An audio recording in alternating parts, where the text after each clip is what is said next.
हमारे खास कार्यक्रम कोरोना वॉरियर्स में आपका स्वागत है। मैं हूं राजेश सक्सेना। पूरे देश में कोरोना का संक्रमण बढ़ता ही जा रहा है, लेकिन अगर विश्व के अन्य देशों की तुलना में बात करें तो हमारे देश में स्थिति बेहतर है। लॉकडाउन और सोशल डिस्टेंसिंग से कोरोना नियंत्रित करने में मदद मिल रही है। वहीं से संकट के समय सरकार और प्रशासन के इतर तमाम वो लोग जो देश हित में आगे आए हैं, चाहे स्वयंसेवी संगठन हो या फिर अलग अलग कोरोना वॉरियर्स, सभी तन मन धन से इस संकट की घड़ी में लगे हुए हैं। हमारे डॉक्टर्स, नर्सेस, पैरामेडिकल स्टाफ, हमारे पुलिसकर्मी, तमाम सुरक्षा बल, अलग अलग विभागों के अधिकारी कर्मचारी सभी इस वैश्विक महामारी को मात देने में जुटे हुए हैं। संकट की इस घड़ी में ज़रूरतमंदों की सेवा के लिए लोग तत्पर हैं, अलग अलग तरह से लोगों की मदद भी कर रहे हैं। आज अपने इस कार्यक्रम कोरोना वॉरियर्स में हम बात करेंगे छतरपुर ज़िले की नौगांव की, जहां पर कैसे एक समाज ज़रूरतमंदों की सेवा कर रहा है। दूसरी खबर होगी उज्जैन से, जहां पर एक डॉक्टर किस तरह से सेवा भाव, समर्पण, जज्बा वो दिखा रहा है। पहले बात करेंगे नौगांव की, बात करेंगे छतरपुर ज़िले के नौगांव की, जहां कोरोना संकट के समय वहां का साहू समाज ज़रूरतमंदों की मदद के लिए आगे आया है। यहाँ ज़रूरतमंदों को राशन की किट, जिसमें आटा, चावल, दाल, तेल, सब्जी, मसाला इत्यादि वितरित किया जा रहा है। साथ ही भोजन के पैकेट भी समाज के द्वारा बांटे जा रहे हैं। निश्चित तौर पर समाज का ये काम ज़रूरतमंदों के लिए मददगार साबित हो रहा है। आप तस्वीरों में देख सकते हैं किस तरह से बड़ी तादाद में ये सामान इकट्ठा कर ये समाज, इस समाज से जुड़े जो लोग हैं, जो टीम है, कैसे पूरी तरीके से सोशल डिस्टेंसिंग का पालन करते हुए जरूरतमंदों की सेवा कर रहा है। छतरपुर जिले के नौगांव की ये तस्वीर है। निश्चित तौर पर कोरोना संकट पूरे देश में है, मध्य प्रदेश में है, मध्य प्रदेश के हर जिलों, कस्बों, तहसीलों में है, और इस तरह के दृश्य बताते हैं कि कोरोना की जंग लड़ने के लिए हम कितने तैयार हैं। हमसे जुड़ेंगे नौगांव से मनोज साहू, जो कि समाज सेवी हैं, वो थोड़ी देर में हमसे जुड़ेंगे। उससे पहले आप तस्वीरें देखिए कि किस तरह से ये जो अपने नौगांव नगर के और आसपास के लोगों के जितने गरीब जन लोग हैं, असहाय लोग हैं, उन लोगों को हम लोग डेली 20 से 25 किट राशन, जिसमें हम लोग का 5 किलो आटा, 1 किलो आलू, 2 किलो चावल, 1 किलो अरहर की दाल, तेल का पैकेट, प्याज और नमक का पैकेट है, वो किट हम लोग गरीब जनों को वितरण कर रहे हैं। साथ में हम लोग के 50 से 60 लंच पैकेट डेली गरीब लोगों के लिए वितरण होते हैं। और जब से लॉकडाउन लगा हुआ तब से हम लोग की टीम, जो सब लोग खड़े हुए साथ में, सब लोग डेली वितरण करने के लिए हम लोग डेली जाते हैं और गरीब लोगों की हम लोग मदद करते हैं। तो आप देख सकते हैं किस तरह से सेवा, समर्पण, जरूरतमंदों की मदद, जिस तरह से आप देख सकते हैं कि ये समाज जरूरतमंदों तक मदद कर रहे हैं। और मनोज साहू हमसे जुड़ेंगे। बहुत स्वागत है मनोज, न्यूज वर्ल्ड में आपका। जी भैया। जिस तरह से आपका समाज और आपकी पूरी टीम, जो तस्वीर हम देख पा रहे हैं, अपने दर्शकों को दिखा रहे हैं कि किस तरह से नौगांव में जरूरतमंदों तक आप सभी मिलकर उनके जो जरूरी सामान है, चाहे किराना से जुड़ा हुआ सामान हो, आटा, दाल, चावल, मसाला, तेल, इसके इतर बात की जाए तो खाने के पैकेट भी बांटे जा रहे हैं। आपसे समझना चाहेंगे कि कैसे ये काम आप करते हैं। तकरीबन एक दिन में कितने लोगों तक पहुंचते हैं सामान लेके आप? एक दिन में सर 20 से 25 लोगों को घर में हम लोग राशन बांटते हैं जी।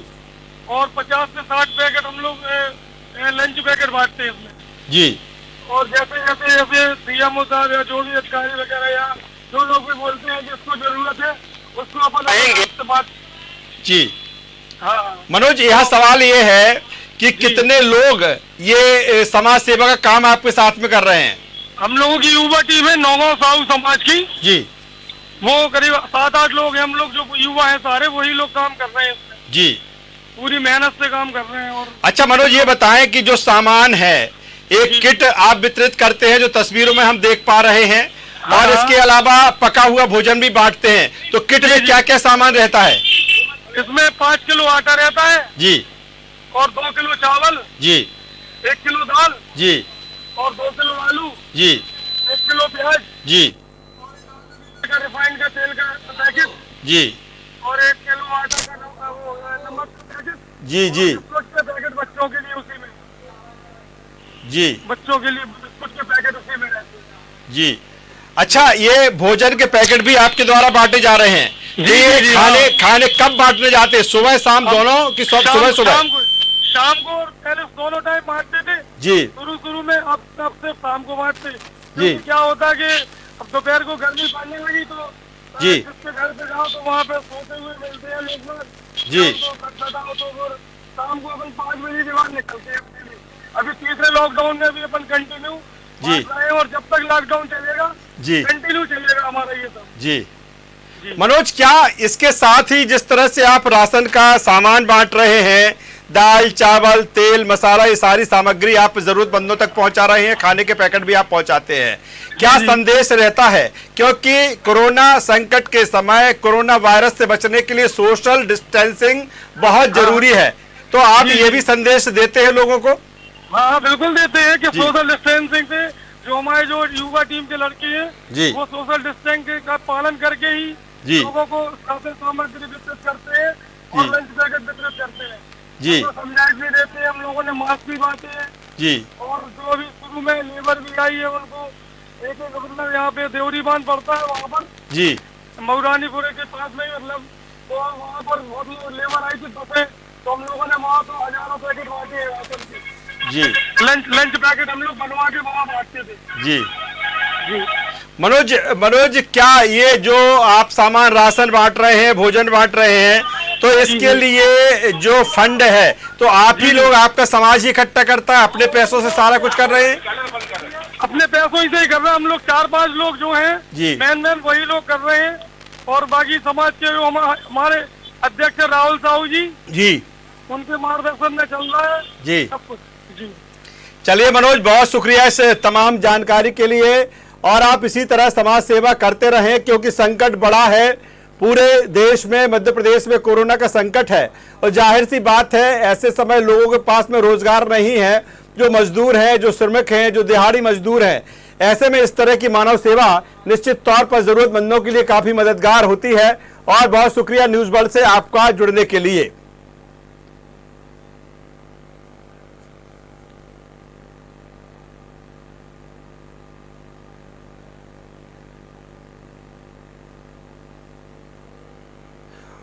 उज्जैन से खबर लेंगे। मध्य प्रदेश के उज्जैन से खबर है, जहां भीषण गर्मी में ड्यूटी के दौरान चक्कर खाकर गिरे डॉक्टर सोलंकी फिर उठे और शुरू हो गए कोरोना से जंग लड़ना। कोरोना वायरस के बढ़ते कहर में शहर के कई लोग चपेट में आ चुके हैं। इसी दौरान कई स्वास्थ्यकर्मी, पुलिसकर्मी और नेता भी संक्रमित हुए हैं। इधर कोरोना संक्रमित क्षेत्र में ड्यूटी के दौरान डॉक्टर विशाल सोलंकी लोगों की स्क्रीनिंग कर रहे थे, तभी उनकी तबीयत और चक्कर खाकर नीचे वो गिर पड़े, लेकिन कुछ देर घुटनों के बल बैठने के बाद फिर उठे और शुरू हो गए। दरअसल डॉक्टर सोलंकी बहादुरगंज के कंटेनमेंट एरिया में ड्यूटी कर रहे थे। दोपहर में 42 डिग्री तापमान और पीपीई किट पहने होने के कारण अचानक चक्कर उन्हें आए। डॉक्टर विशाल सोलंकी ने बताया कि गर्मी में पीपीई किट पहनकर काम करना बेहद मुश्किल है, लेकिन कंटेनमेंट एरिया में जाने से पहले किट पहनना बहुत जरूरी है, इसीलिए मुझे चक्कर आ गए थे, लेकिन अब मैं पूरी तरह ठीक हूं। तो आप देख सकते हैं कि किस तरह से एक डॉक्टर का समर्पण देखिए, सेवा भाव देखिए। ये सही मायनों में हमारे कोरोना वॉरियर्स हैं, जिस तरह से दिन रात मेहनत कर रहे हैं और अपनी जान जोखिम में डालकर पीड़ित मानवता की सेवा कर रहे हैं। कोरोना से जो पॉजिटिव है उनकी सेवा कर रहे हैं। सबसे पहले सुनते हैं ये बाइट। यहाँ पे हम लोग क्या है कि गवर्नमेंट ने, हमें शासन ने पूरा पीपीई किट और सारे प्रोटेक्शन इक्विपमेंट दे रखे हैं। उसको पहनने बिना अंदर एंटर नहीं कर सकते, क्योंकि कंटेनमेंट एरिया है, सेफ्टी के लिए पहनना पड़ता है। हाँ, थोड़ी सी प्रॉब्लम ये आ जाती है कि पीपीई किट पहनते हैं और उसके बाद फिर इतनी टेम्परेचर रहता है तो ये भी ट्रांसपेरेंट नहीं होती है, इम्परमेबल रहती है, तो इस वजह से थोड़ी सी गर्मी, कभी कभी डिहाइड्रेशन और हल्का सा चक्कर आ जाता है। बाकी सब कुछ ठीक है, सब कुछ अंडर कंट्रोल है और मैं बिल्कुल फिट एंड फाइन हूँ। यहाँ पे हम लोग क्या है कि गवर्नमेंट ने, हमें शासन ने पूरा पीपीई किट और सारे प्रोटेक्शन इक्विपमेंट दे रखे हैं। उसको पहनने बिना अंदर एंटर नहीं कर सकते, क्योंकि कंटेनमेंट एरिया है, सेफ्टी के लिए पहनना पड़ता है। हाँ, थोड़ी सी प्रॉब्लम ये आ जाती है कि पीपीई किट पहनते हैं और उसके बाद फिर इतनी टेम्परेचर रहता है तो ये भी ट्रांसपेरेंट नहीं होती है, इम्परमेबल रहती है, तो इस वजह से थोड़ी सी गर्मी, कभी कभी डिहाइड्रेशन और हल्का सा चक्कर आ जाता है। बाकी सब कुछ ठीक है, सब कुछ अंडर कंट्रोल है और मैं बिल्कुल फिट एंड फाइन हूँ। यहाँ पे हम लोग क्या है कि गवर्नमेंट ने हमें, शासन ने पूरा पीपी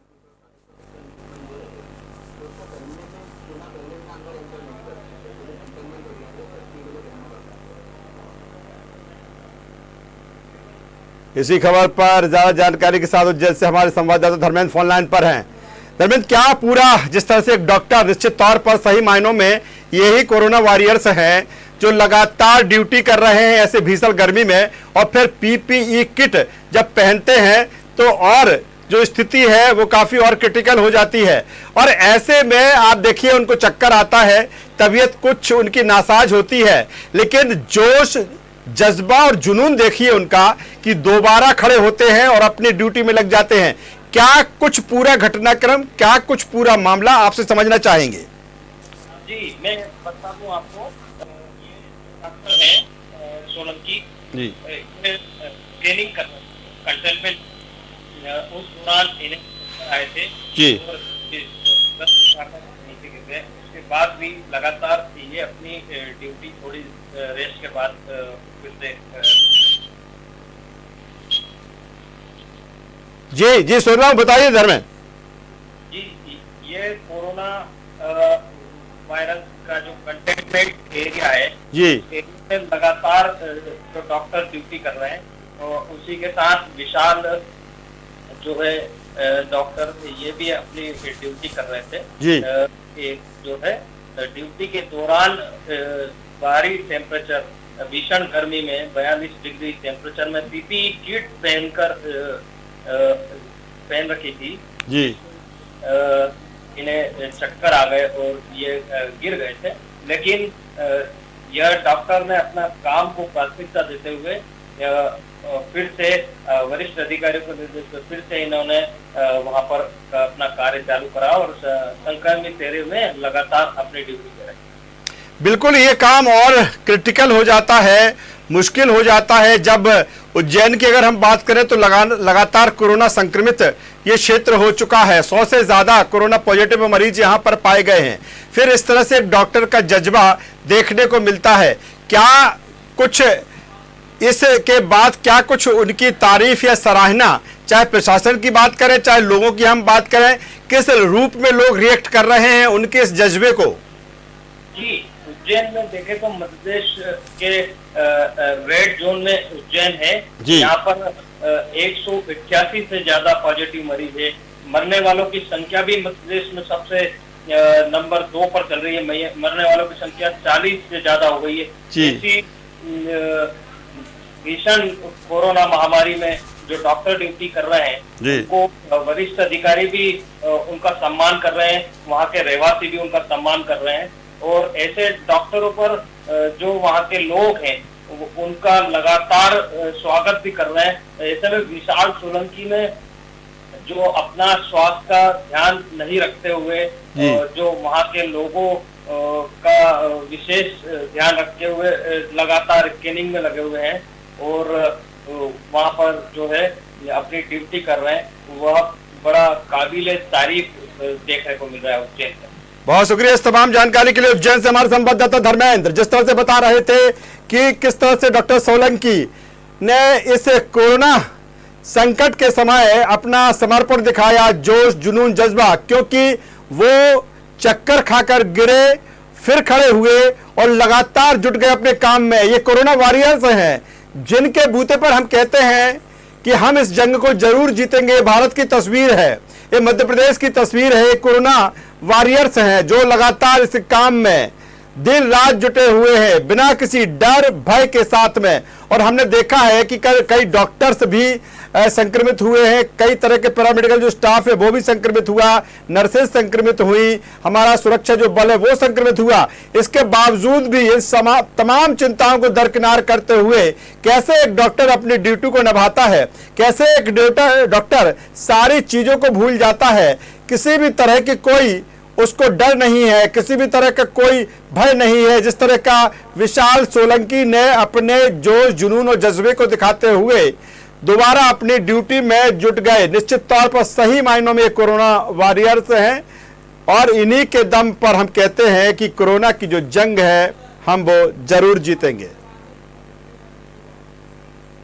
तो लगातार न्यूज़ वर्ल्ड इस तरह की खबरों से आपको रूबरू करवाता रहेगा। और एक बार फिर आपसे अपील करता है न्यूज़ वर्ल्ड और डिजियाना मीडिया समूह के, आप सोशल डिस्टेंसिंग का पालन कीजिए, आप घरों में रहिए और जो कोरोना से जो जंग है, लड़ाई है, तभी हम जीत पाएंगे। और जो हमारे कोरोना वॉरियर्स हैं, दिन रात मेहनत कर रहे हैं, लगातार किसी डर और भय के काम कर रहे हैं, और तभी हम कहते हैं कि हमारा जो प्रयास है, हमारी जो जंग है, जो हमारी लड़ाई है, निश्चित तौर पर हम इसे फतह करेंगे।